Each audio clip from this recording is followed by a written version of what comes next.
तो प्यारे दोस्तों, तो कैसे हैं आप सभी। आई होप कि आप लोग बहुत अच्छे होंगे। प्यारे दोस्तों, मैंने आप सभी को एक पोस्ट डालकर पूछा था कि क्या मैं क्लास 10th का हिंदी इंग्लिश यानी ऑल सब्जेक्ट इस चैनल पर पढ़ाऊँ या ना पढ़ाऊँ। आप में से 80% बच्चों का जवाब आया था पढ़ाइए सर।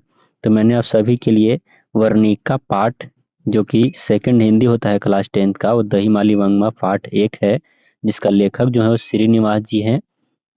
जी हाँ दोस्तों, श्रीनिवास।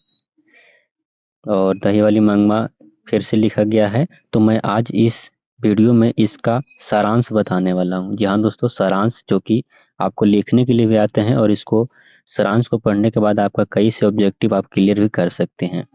तो हम दही वाली मंगमा का सारांश आज देखने वाले हैं। तो आपसे मैं एक ही रिक्वेस्ट करूंगा कि वीडियो को शुरू से लेकर के लास्ट तक जरूर देखिएगा। चैनल पर नए हैं तो चैनल को सब्सक्राइब कर लीजिए। प्यारे दोस्तों, उससे पहले हमको लेखक परिचय जानना होगा। जहाँ दोस्तों लेखक परिचय, इस पाठ का लेखक कौन है। तो प्यारे दोस्तों, जैसा कि मैंने आप सभी को पहले ही बताया कि इस पाठ का लेखक का नाम क्या है, श्रीनिवास जी है। लेखक परिचय के बारे में सुनिए।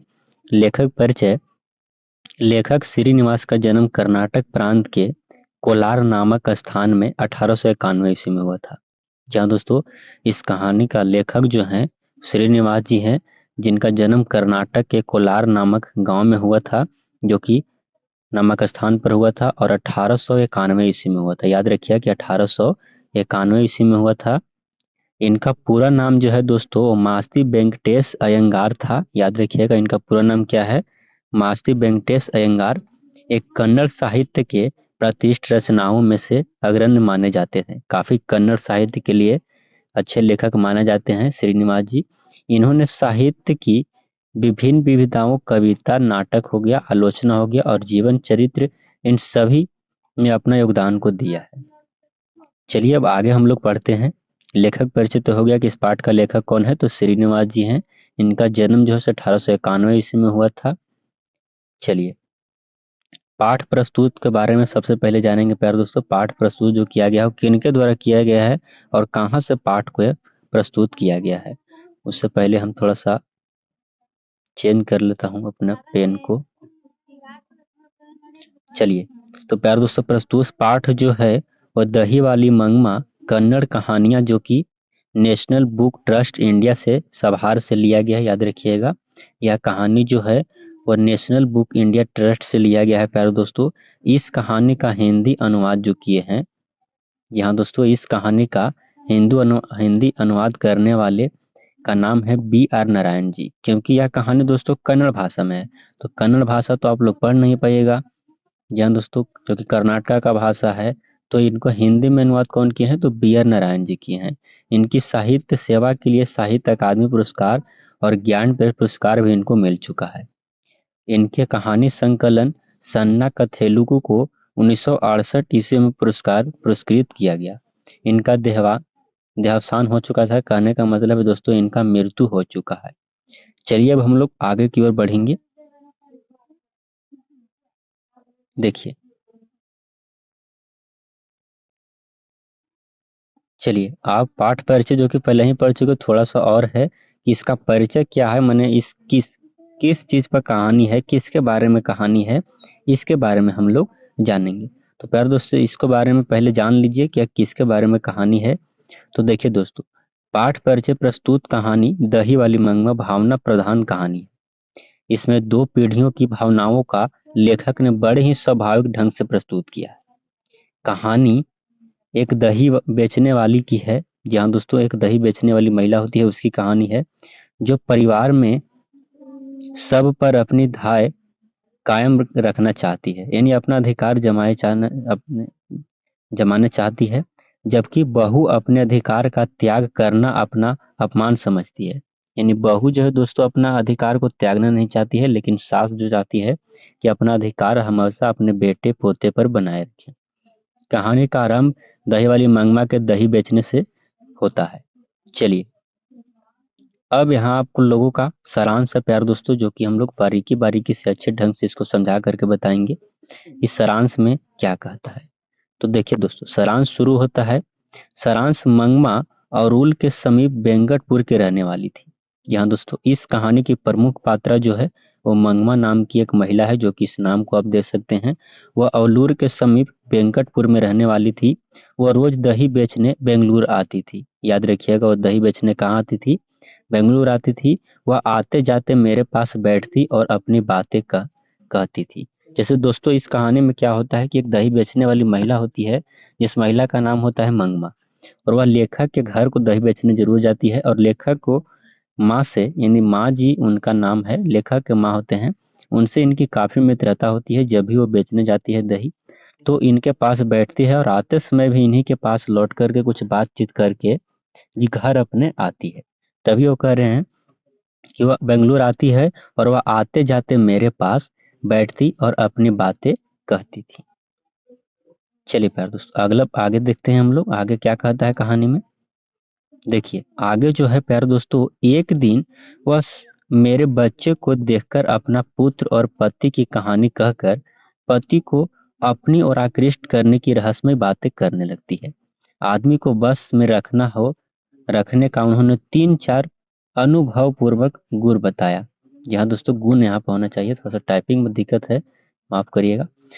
क्या है दोस्तों कि वह माँ जी को बच्चे को देख करके, अर्थात कहिए लेखक को देख करके, और क्या होती है उसके बच्चे को देख करके अपने पति और पुत्र के बारे में कहानी कहने लगती है। बताती है कि आदमी को बस में करने के 3-4 उपाय हैं और वो चारों उपाय को बताती है।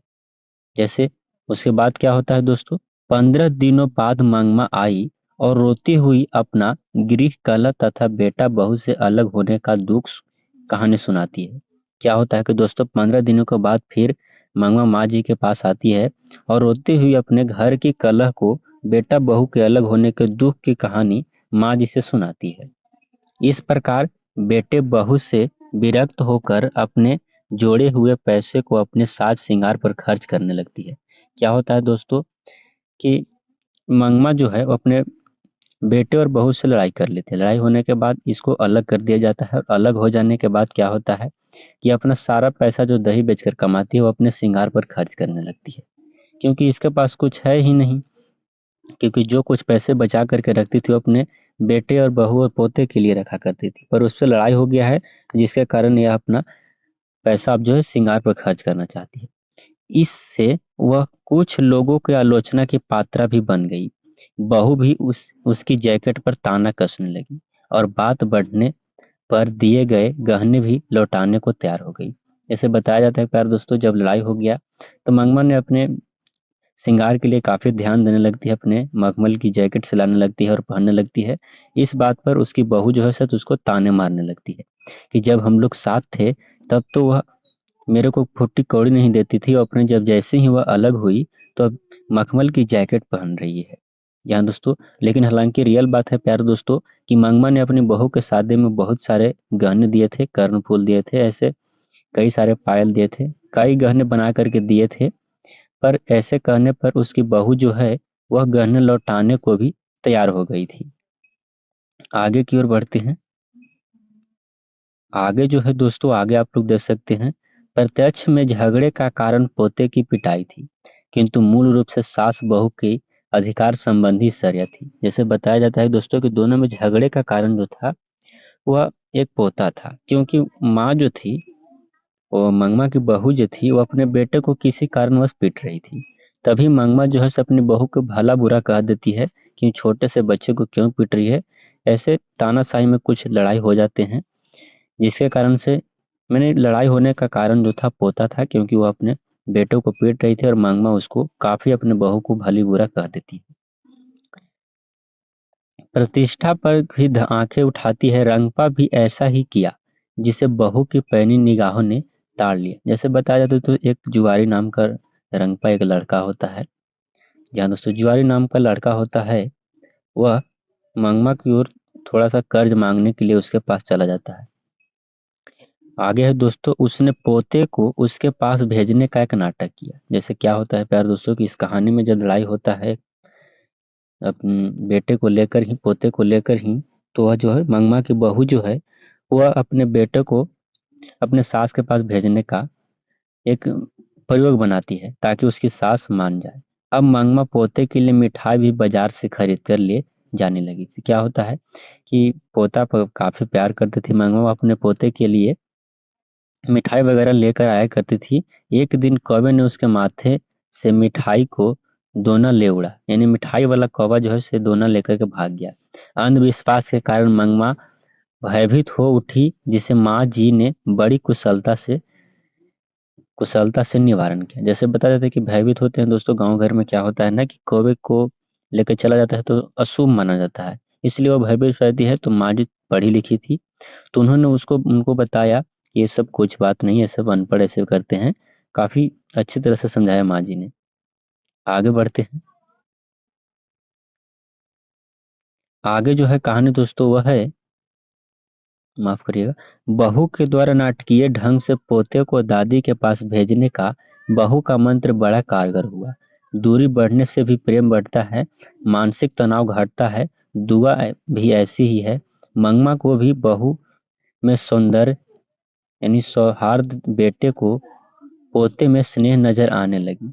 बूढ़े बूढ़ों ने समझाया। जैसे बताया जाता है दोस्तों कि मंगमा की बहू काफी तेज थी, वो अपने झगड़े को निपटाने के लिए अपने बेटे को उसके पास भेज दी थी। तो जब दूर होने के बाद जो है प्यारे दोस्तों थोड़ा सा तनी दूरी जो बढ़ता है तो एक दूसरे में प्रेम भी बढ़ने लगते हैं, तनाव दूर होने लगते हैं, कम होने लगते हैं, और काफी दिनों के बाद एक दूसरे को देखने के बाद वो सौंदर्य भी अच्छा लगता है। वह दूर से सोचते हैं मंगमा कि मेरी बहू तो काफी अच्छी है, इसलिए मेरा बेटा जो है उस पर काफी फिदा रहता है। इस तरह की बातें मंगमा सोचती है। आगे है प्यारे दोस्तों, बहू ने मंगमा का काम अपने जिम्मे ले लिया और एक दिन सासू और बहू गोद में बच्चा के लिए झगड़ा किया। समय बीतने पर उसने बहू के स्नेह का बयान किया। जैसे बताया जाता है प्यारे दोस्तों, झगड़ा निपट जाता है, निपट जाने के कारण क्या होता है कि एक दिन सासू और बहू गोद में बच्चा के लेने के लिए झगड़ जाती है। बात बीतते ही स्नेह का काफी दोनों में प्यार होने लगता है, प्यार मतलब लगाव काफी होने लगता है पहले की तरह ही। आगे है प्यारे दोस्तों, आगे है एक दिन दही बेचने के क्रम में नंजमा, जी हाँ दोस्तों याद रखिएगा कि मंगमा की बहू का नाम क्या था, तो नंजमा था। ऑब्जेक्टिव ये सब छड़ता है प्यारे दोस्तों कि मंगमा की बहू का नाम क्या था, तो नंजमा था। आई और मुझे सारी बातें बताई। उसने परिवार का जमा पैसा लूट जाने का भय के कारण बड़ी कुशलता से पुनः परिवार में शांति स्थापित कर लिया और पूर्ववत रहने लगी। पर सोचने पर यह अधिकार की खिंचाव तानी गांव का शहर सर्वत्र एक समान है और इसके लिए प्रत्येक बुद्धिमती बहू को एक पाठ अदा करना चाहिए। जैसे बताया जाता है कि दोस्तों मंगमा के पास काफी पैसे रहते हैं, तो रंगपा नाम का एक लड़का जो है सो उनके पीछे लग जाता है। बोलता है कि पैसा को इधर उधर गाड़ के रखने से क्या होता है, पैसा को किसी को कर दो तो मुझे कर दो, तो ये सब बातें जो है से बहू को पता चलती है। तो बड़ी ही ध्यान से वो अपने बेटे को फुसला करके अपने दादी के पास भेजती है और यह झगड़ा निपटाने का काम करती है। बड़ी अच्छी प्यार से और अच्छे ढंग से झगड़ा निपटा लेती है। इस कहानी का है। और आगे है प्यार दोस्तों, आगे क्या बताता है, अंत में लेखक इस निष्कर्ष पर पहुंचता है कि सास और बहू में स्वतंत्रता की होड़ लगी है। उसमें माँ बेटे तथा पति पत्नी है। माँ बेटे पर से अपना अधिकार नहीं छोड़ना चाहती है, तो बहू पति पर से अधिकार जमाना चाहती है। यह सारे संसार का ही किस्सा है। बताया जाता है कि प्यारे दोस्तों, माँ जो है से अपने बेटे पर हमेशा अधिकार जमाना चाहती है कि ये मेरा बेटा है और मेरा ही बन करके रहे, लेकिन पत्नी जो है वो अपने पति पर अधिकार जमाए रहती है, क्योंकि हमारा पति है तो हमारा बात ही माने, हमारे तरह ही हमारा काम ही करे। आगे है कि किसी की हार जीत क्या होगी, क्योंकि पानी में खड़े बच्चों का पांव खींचने वाले मगरमच्छ की सी दशा बहू की है, तो ऊपर से बांह पकड़कर बचाने की दशा माँ की है। बीच में बच्चों को कष्ट है। यह सिर्फ गांव में रहने वाली दही वाली मंगमा के घर में नहीं है, बल्कि शहर में दही लेने और मंगमा के घर भी है। इस नाटक का कोई अंत नहीं है। बताया जाता है प्यारे दोस्तों, जब एक दही बेचने वाली मंगमा के घर में ऐसा हाल है, तो क्या दही लेने वाली मंगमा के घर में नहीं है। यानी कहने का मतलब कि जो दही लेते हैं, यानी ये घर की घटना है दोस्तों, हर के घर का बात है और हर घर में ऐसा झगड़ा होता ही है। सास बहू में निरंतर झगड़ा चलते रहते हैं, इसका कोई अंत नहीं है। यही इसका सारांश है प्यारे दोस्तों। तो आप लोग को कैसा लगा आप लोग कमेंट करके जरूर बताइएगा। काफ़ी अच्छी तरह से मैंने समझाने का प्रयास किया, जो कि दही वाली मंगमा था और सारांश था। मैं इसका ऑब्जेक्टिव अगले वीडियो में लेकर के ज़रूर आऊँगा प्यारे दोस्तों। तो चलिए मिलते हैं अगले वीडियो में, तब तक के लिए जय हिंद प्यारे दोस्तों। चैनल को सब्सक्राइब कर लीजिए और वीडियो को शेयर कर दीजिए जो क्लास 10th 2025 के एग्ज़ाम के लिए तैयारी कर रहे हैं। जी हाँ दोस्तों, जो 2025 के एग्ज़ाम के लिए तैयारी कर रहे हैं उसके पास शेयर ज़रूर कर दीजिए। चलिए मिलते हैं अगली वीडियो में, तब तक के लिए जय हिंद प्यारे साथियों।